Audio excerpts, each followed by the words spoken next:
স্বাগতম জনাইছো good night special video সিৰিজৰ প্ৰথমটো ভিডিও লৈ আজিৰ ভিডিওটিত আমি এটা খুব ইন্টাৰেষ্টিং ফ্ৰেজ লৈ আহিছো হেতু হৈছে age before beauty age before beauty আপোনালোকে শুনিছেনে ফ্ৰেজটো কমেন্ট কৰি জনাওকচোন শুনিছেনে নাই শুনা এইটো কেতিয়া ইউজ কৰা হয় this phrase is a way of allowing an older person to do something first আমাতকৈ এজন বয়সীয়াল মানুহক যেতিয়া আমি কিবা এটা কাম কৰিবলৈ বা আগুৱাই যাবলৈ আমাতকৈ সুবিধা প্ৰদান কৰো তেতিয়া এজ বিফোৰ বিউটি টো ইউজ কৰা হয় লিটাৰেল মিনিংত যদি আমি চাবলৈ যাওঁ সৌন্দৰ্যতকৈ বয়সক প্ৰাধান্য দিয়া হয় সৌন্দৰ্য ইয়াত কি বুজাইছে younger people ডেকা মানুহবিলাকক বুজাইছে ফৰ এক্সাম্পল ধৰি লওক এটা বেংকত মই থিয় হৈ আছো মোৰ পিছত এজন বয়সীয়াল মানুহ থিয় হৈ আছে তেওঁৰ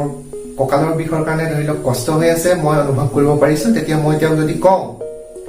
Please, uncle, you can come forward. I prefer age before beauty. এই বাক্যষাৰৰ জৰিয়তে তেওঁক মই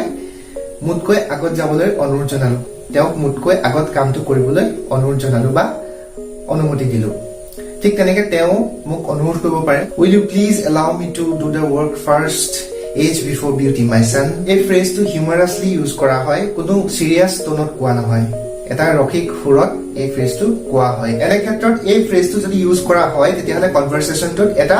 ফ্ৰেন্ডলি এনভায়ৰনমেন্ট ক্ৰিয়েট হোৱা দেখা যায় গতিকে প্ৰথমটো গুড নাইট স্পেশাল ভিডিওত আমি এটা খুব ইন্টাৰেষ্টিং ফ্ৰেজ ডিসকাস কৰিলো আপোনালোকে ইউজ কৰিছেনে নাই কৰা মোক কমেন্ট কৰি জনাবচোন এইটো আৰু যদি ইউজ নাই কৰা তেতিয়াহলে ইউজ কৰি চাওক কমেন্ট বক্সত কিবা এটা সেন্টেন্স লিখকচোন এইটো ইউজ কৰি তেতিয়াহলে কালিলৈ লগ পাম গুড নাইট স্পেশাল ভিডিওত পুনৰ এটা নতুন ইনফৰমেশন বা নতুন টপিকৰ সৈতে